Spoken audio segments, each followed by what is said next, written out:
Hello, Maverick Traders. This is Rob Reinhold. It is Friday, and it is the trading room working into the second week of March. So let's jump into it.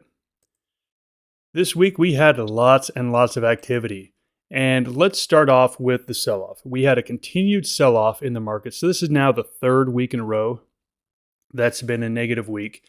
And we're now below the moving averages. And we are now in what's called a sell the rally markets. And we're going to take a look at the charts, and I'm going to show you exactly what I mean by this. But the market is under pressure. Now, look, this happens every, let's call it 8 to 12 months in the market. We have something that comes up that causes there to be some selling. The last time this happened was last July, late July, early August. We had about a 10% correction in the NASDAQ within a month. These things happen. And that's just how the market works. The thing that is pushing it this time are tariffs. So the new president and his administration have been putting on tariffs, or at least threatening to put on tariffs. And what's happening is, tariffs are supposed to go into effect in February. And then remember, we got right down to the deadline and they were delayed a month. And then the market rallied in relief. And then all of a sudden we go through that month and the tariffs go on, and then the market tumbles. And then they say, oh, well, you know what? We're going to release the tariffs on cars, and we're going to delay these tariffs here. And all of a sudden, we're starting to see less and less bouncing from these announcements of relief because it's only causing more confusion and uncertainty. Imagine if you were a business owner and you import a product from China or from Canada or Mexico. And you got the news of, hey, 25% tariff, meaning you have to pay 25% more for the same good because of the tariffs. That stinks. That's not good for your business. Obviously, you're going to have to pass on some of the cost to your consumers. You're going to have less gross margins. But look, you can at least make some plans to have your business deal with it. What's very difficult, though, is when you think the tariffs are coming, and then they're taken off, and then they're put back off again, and then they're taken off. We're now in the period where a business owner, they aren't making any decisions. They're not doing anything because there's no certainty. This right here is more damaging than tariffs. I truly believe if the tariffs just went on and they just happened and everyone thought they're going to be there for years, yes, it would be negative for the market, but I think the market would get over it and just factor it into its numbers. This right here, this is just chaos. The market does not like this, and we're definitely going to see some more volatility. That being said, when we look at the economic numbers that we got this week, the economic numbers were actually pretty good, and February job growth was decent. Let's take a look at that report first. We got that on Friday, and it came out as 151,000 jobs. Now, this is a Goldilocks number. We've talked about Goldilocks, not too hot, not too cold. This is a good number, and it's why the market rallied, was that this was a good number for the markets. We also got manufacturing this week. We got ISM on Monday. We got ISM services on Wednesday. Both good numbers, but look at the prices paid. Huge jump in prices paid. The ISM services also had a jump in prices paid. We've seen this in many, many reports that the inflation numbers are going up. Here's the problem. Inflation and inflation expectations are forward-looking indicators. Employment is rear view mirror. You're looking in the rear view mirror of what happened a long time ago. That's the problem. That's where we are right now, is that a lot of the future things are showing you there is problems coming down.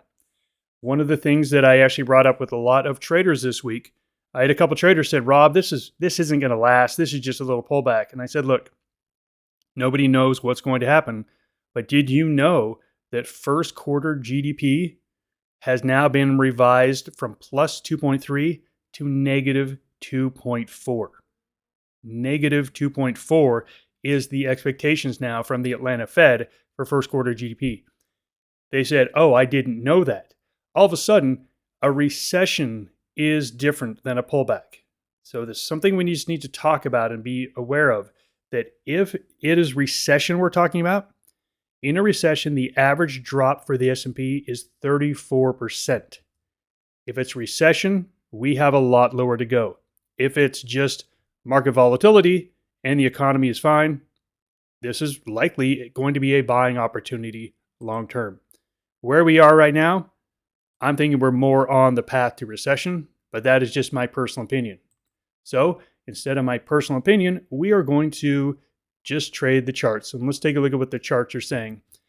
Dow Jones lost 2.3%, S&P down 3%, NASDAQ entered correction territory this week, officially down 10% from its high. The Russell is well off of 10% off of its high. When you look at most stocks are in correction territory, if not bear market territory. Let's look at the actual chart. Instead of my opinion that I just gave you, let's look at the charts. I've been looking at this 5770 on the S&P, and you can see that that has broken. However, I really want to point out these candles here. I want to take a look at the 5 candles that we saw this week. And I want you to see that we saw long lower shadows and long upper shadows on pretty much all of the candles. It was a down week. And what's happening is things are falling, and then there was some good news about some relief, and it rallied. But it did not rally to a new daily high. And then it fell to a new daily low. And when it rallied, it did not rally. So we had all of the highs of the day were lower last week. And almost all the days were lower. The low was lower last week. Look, there's still buying out there. We still have long lower shadows. So that tells me that we're not in free fall. We're not like COVID or anything. It's still an orderly market. But we are definitely in sell the rally territory. I've been very clear for the last 2 weeks. Until we break this line, which I'm going to call this a break, rally and fail. That's what I'm looking for. A break, a rally, and then a fail. That is when you can officially say we're going to a -2. This is a bearish market, and get a little bit more aggressive to the downside. Until that happens, we cannot do that. Same thing here on the NASDAQ. Fall, rally, to lower highs, fall, rally. Each successive rally is sold off. Again, I'm looking for a decent sized rally over a couple of days that fails miserably. That's going to be my signal to get more bearish. However, I showed this last week. I want to show this again. This is the RSP. The reason I haven't gotten more bearish is because there are some signs out there that are telling me not to. When I take a look at the RSP, this is the equally weighted S&P 500. So every stock has its same equal weight. When you take a look at all these 500, you can see we're more sideways than anything. We're sideways. We're not dropping. We're not falling. We're not breaking through resistance levels. We're basically just sideways. So this is where we have the Qs, the Mag 7. They're getting hit right now quite a bit. The average stock is weak, but it's not terrible. It's one of the reasons why I don't think you can get overly bearish here, because there's a lot of signs saying that it's likely going to be a little bit of a trap to get too bearish. So I still think you want to be leaning bearish to neutral. But I think that we have to understand that this isn't a bear market yet. We have to play this like it is just weakening slightly. As we get more and more theatrics about these tariffs, more and more news, they are going to have less and less effect. And what's going to happen is the market is either going to say, you know what, we hate this, and the economy is going to say we hate this, and it's just going to take care of it itself, and it's going to plunge. My guess is that President Trump cares a lot about the stock market and a lot about his favorability ratings as a president. My guess, if we get any real sell-off due to tariffs, he probably takes them off. But here's the problem. If he keeps going back and forth, when he finally takes them off, the damage is going to be done. So we'll see what happens. Like I said, it's not a political statement I'm making. This is just the reality of what is happening. We are in a rising volatility environment. So that means you want to be in strategies that are good for that. I've talked to a couple traders who are doing short options, short puts, and they said, look, that is not the strategy here. That is absolutely not the strategy. We want to make sure the strategies align. So again, spreads, any trade that is Vega neutral, which the spread is going to be mostly Vega neutral or long Vega, that's where you want to be. Next week, we have the CPI report. CPI report, I cannot believe that they're expecting 0.3%. Every number we've had has been well above this number, from all the consumer sentiment numbers, all the manufacturing numbers.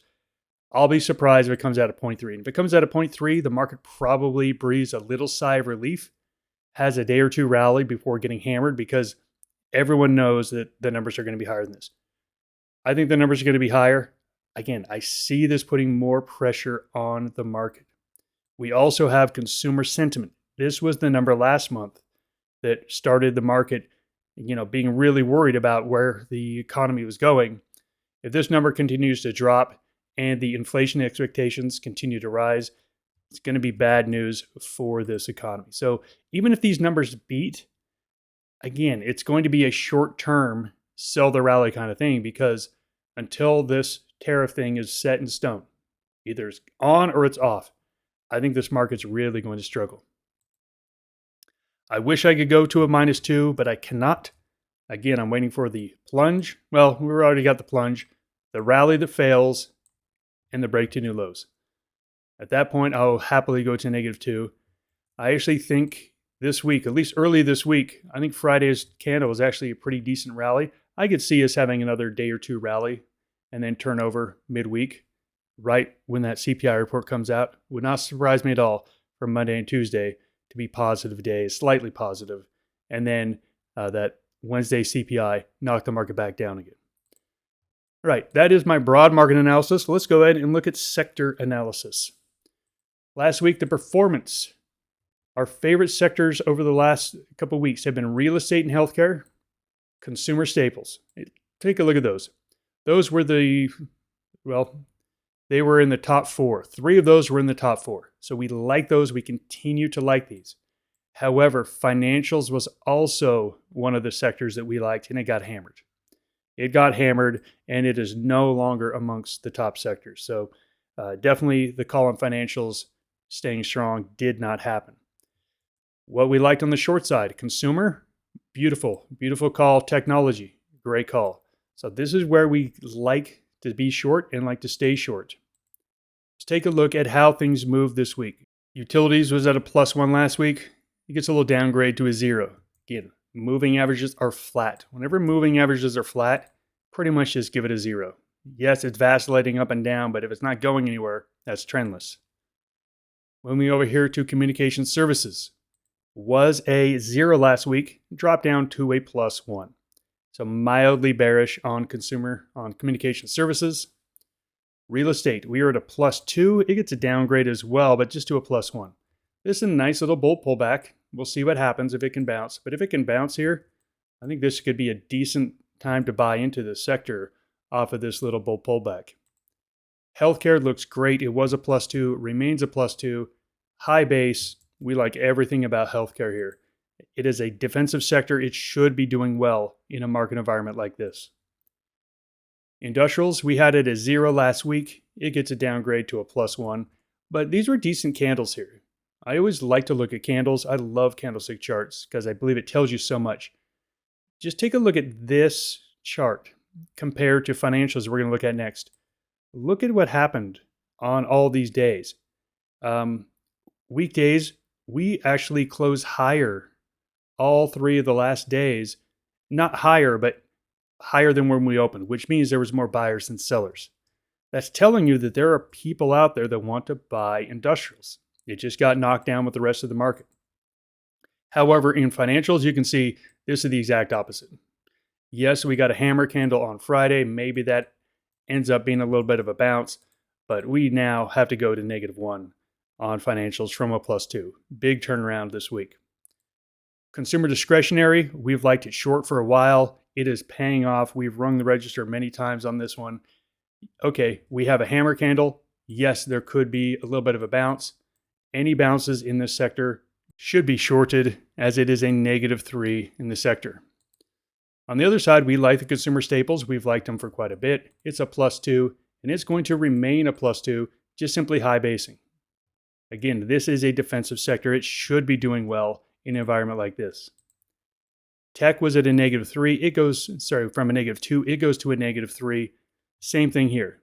We could get a bounce at any time. I think waiting for a bounce, entering a short after it bounces is definitely the way to go on tech. Materials, moving averages are flattened out. It's a zero. It's just a zero, not going anywhere. And energy, boy, we could call this a zero if you want. Again, moving averages are flattened. We really just haven't gone anywhere in energy whatsoever. So the big story this week was financials. Financials went from being a +2 to a -1. Big fall. No longer can we look at financials and say, hey, this is where the money's headed. And then we got a lot of sectors just got downgraded by one. The things that didn't move this week, staples, healthcare, and materials. They stayed where they are, showing some relative strength in a down week. So again, we want to stay looking long staples, healthcare, real estate. Materials, again, looks decent. What do we want to be short? Tech and consumer all day long. Everything else is kind of in the middle fluctuating. All right, let's check in on our trade slots here. We had 5 trades roll off. We had industrials trade for a gain. We had a financials trade for a loss, consumer staples for a gain, technology for a loss, and energy for a loss. So that was 2 wins and 3 losses for the week. Hey, that's how it goes sometimes. Let's move into filling out those slots a little bit more. I'm going to stay at this 0 for my allocation. If someone said, hey, why aren't you at a -1? They're not all that different. And especially, I'm not filling all my slots. I am following the advice I'm giving is that cash is a position. And until there's a clear trend, why don't we just have less capital on the line? It's one of those things that's very important as a trader. Knowing when not to trade is actually as important as knowing when to trade. This week, I'm just looking at 3 trades for a total of 7 trades in my basket. Not that many. Looking to be slightly bullish in healthcare and consumer staples, and I'm looking for a bearish -2 in technology.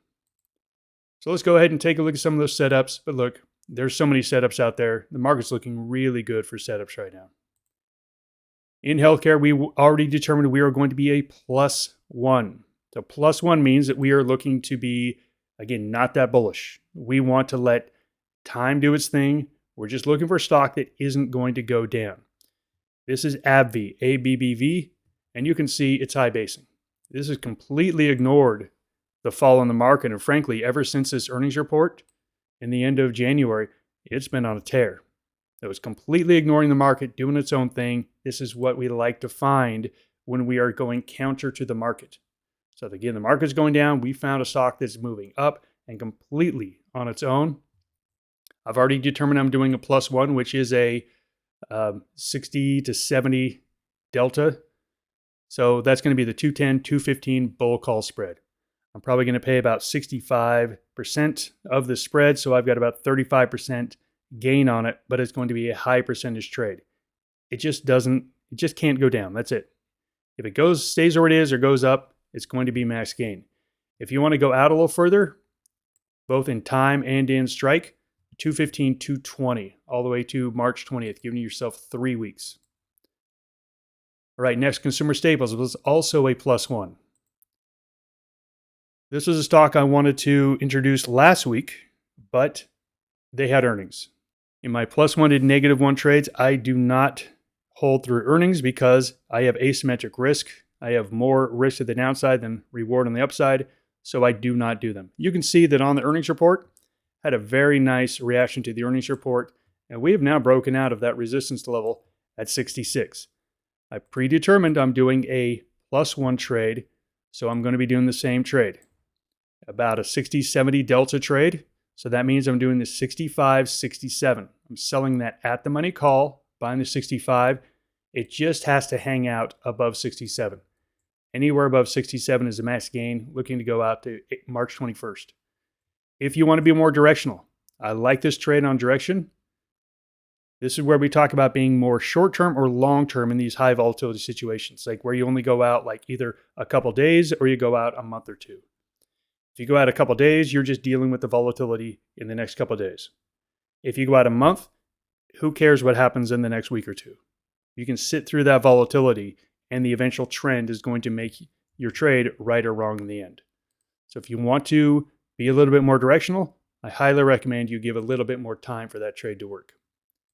And in tech, we determined we're going to do a -2 trade. This is Zeta Global, ZETA. Now, one of the things I'm always a little cautious about, and again, I learned this years ago as I was really getting into relative strength, is that when you have a sector that's really falling, so technology is really falling here, it's a -3. There's a lot of stock charts out there that are, down 15, 20, 30, 40%. And there's just not a good setup because it's just in free fall. So since you can't find a stock that looks good, you end up finding a stock that isn't going down. Now that should actually be a red flag, because a stock that isn't going down when the market's collapsing is actually showing relative strength. And shorting something that has relative strength is usually a bad idea. So let me walk you through this trade of why I picked it, because over the last 5 days, it has absolutely refused to go down, showing some relative strength. What I like about it is that while the NASDAQ was showing relative strength in January and February, this one was not. We were having flat moving averages. Yes, we made a little peak here, but once the NASDAQ got weak, boom, look at that. It came down hard. Yes, over the last 5 days, we have done something more like, a descending triangle. I'm not looking to be too bearish on it. I'm looking to be a -2. And that -2 is going to be the March 21st, 1516. So you can see how I'm looking to play this. It is not an aggressive short. It just has to stay weak. And I really like this one to stay weak along with the sector. Let's wrap this up. Expect volatility to continue. This is a rising volatile environment. So that means that anyone who's doing zero DTE trading, you got to be really cautious, or else just suspend it altogether. Anyone who's a put seller or a covered call writer, it's a bad strategy. It's an absolutely bad strategy in this market. If you've been doing it, you've been feeling the pain.